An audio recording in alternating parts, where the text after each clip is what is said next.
नमस्ते बच्चों। उम्मीद है आप लोग अपने घर पे स्वस्थ हैं, खुश हैं और मुझे सब्सक्राइब ज़रूर कर रहे हैं। ठीक है, वो बहुत ज़रूरी है बेटा सब्सक्राइब करना। आज मैं आपको पुनरावृत्ति करवाने जा रही हूँ। जो हमने पीछे व्याकरण का पाठ प्रथम एक जो भाषा बोली और व्याकरण ख़त्म करा है, आज हम उसी का पुनरावृत्ति करेंगे। थोड़ा सा उसमें हम समझेंगे कि हमने पीछे क्या पढ़ा था, भाषा क्या है, भाषा के कितने रूप हैं, भाषा कौन कौन सी होती है और किस भाषा को कब मान्यता दी गई। ठीक है बेटा, आज यहाँ पर देखिए अभी आप पाठ 1 है हमारा, भाषा बोली और व्याकरण। भाषा क्या है बेटा? भाषा वो होती है जिसमें हम अपने भावों और विचारों का आदान प्रदान करते हैं, यानी जिस साधन के द्वारा अपने भावों और विचारों का आदान प्रदान किया जाता है उसे हम भाषा कहते हैं। भाषा के 2 रूप होते हैं बेटा, लिखित और मौखिक। लिखित भाषा में हम लिख कर प्रकट करते हैं अपने विचारों को, जैसे कि आप उदाहरण के लिए देख लो, समाचार पत्र लिखे होते हैं या किताबें पुस्तकें लिखी हुई होती हैं, ये लिखित भाषा के उदाहरण हैं। मौखिक आप देखिएगा कि जहाँ पर हम बोलकर और सुनकर अपने भावों को प्रकट करते हैं और दूसरों को समझते हैं। मौखिक भाषा का उदाहरण आप रेडियो ले लीजिए बेटा। रेडियो में एक बोल रहा होता है और हम लोग उसे सुन रहे होते हैं, ठीक है ना, या कोई गाना सुनना होता है या कोई भाषण सुनना होता है, ये सब मौखिक के उदाहरण होते हैं। इसके बाद राष्ट्रभाषा। राष्ट्रभाषा होती है जो उस देश के अधिकांश नागरिकों के द्वारा बोली और समझी जाती है, यानी जैसे हमारे देश की राष्ट्रभाषा हिंदी है। हिंदी क्यों है? क्योंकि हिंदी हमारे भारत के ज़्यादातर राज्यों में, ज़्यादातर हिस्सों में बोली भी जाती है और वो समझी भी जाती है। हिंदी भाषा राष्ट्रभाषा हमारी है। ठीक है बेटा, इसको मान्यता कब प्राप्त हुई थी? मैंने आपको पिछली वीडियोस में बताया था, इस भाषा को मान्यता प्राप्त हुई थी 14 सितंबर। ठीक है ना, 14 सितंबर को प्राप्त हुई थी इसको मान्यता। मैं इंग्लिश में लिख रही हूँ बेटा यहाँ पर 14 सितंबर। ठीक है, अब जो राष्ट्रभाषा है उसको मान्यता प्राप्त हुई थी 14 सितंबर 1950 को, लेकिन और भी बहुत सी भाषाएं हैं जिसको हमारे संविधान ने मान्यता दी है।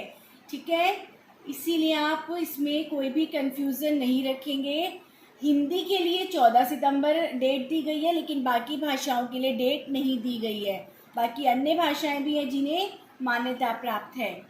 मातृभाषा मैंने आपको बताया था, मातृभाषा वो भाषा होती है जो बालक या जो बच्चा अपने परिवार से सीखता है, बचपन में अपने माता पिता से अपने परिवार में रह के सीखता है।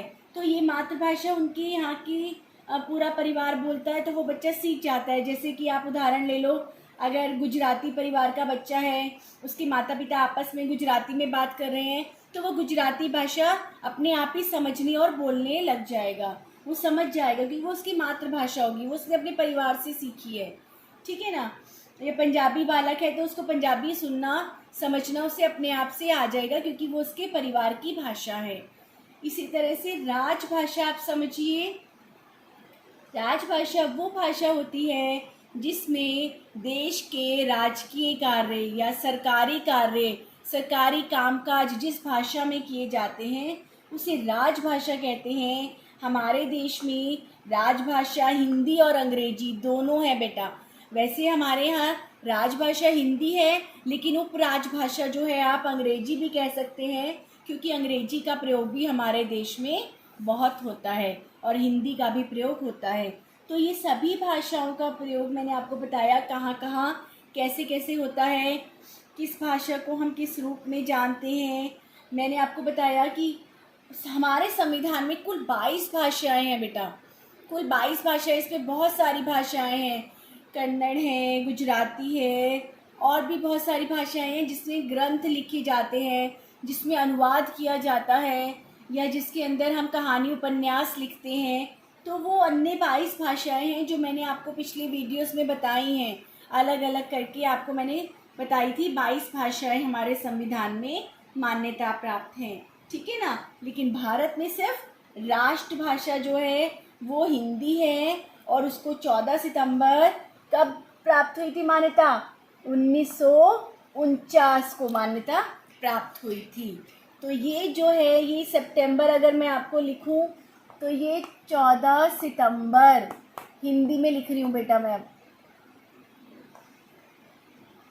14 सितंबर 1949। ये बहुत आपका इम्पॉर्टेंट क्वेश्चन कह दो, बहुत महत्वपूर्ण क्वेश्चन है। कई बार एग्जाम में पूछा जाता है कि हिंदी को मातृभाषा के रूप में कब स्वीकारा गया, तो कब स्वीकारा गया था? 14 सितंबर 1949, यानी 14 सितंबर 1949। ठीक है ना। इंग्लिश में हम सितंबर बोलते हैं लेकिन हिंदी में हम सितंबर बोलेंगे। इंग्लिश में आप ज़्यादातर बच्चे बोलते हैं लेकिन हम इसे याद करेंगे 1949 को ही मान्यता प्राप्त हुई थी। ठीक है बेटा।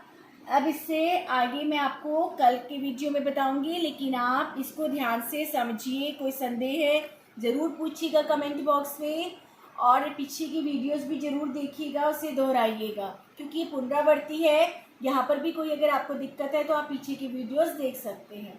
धन्यवाद।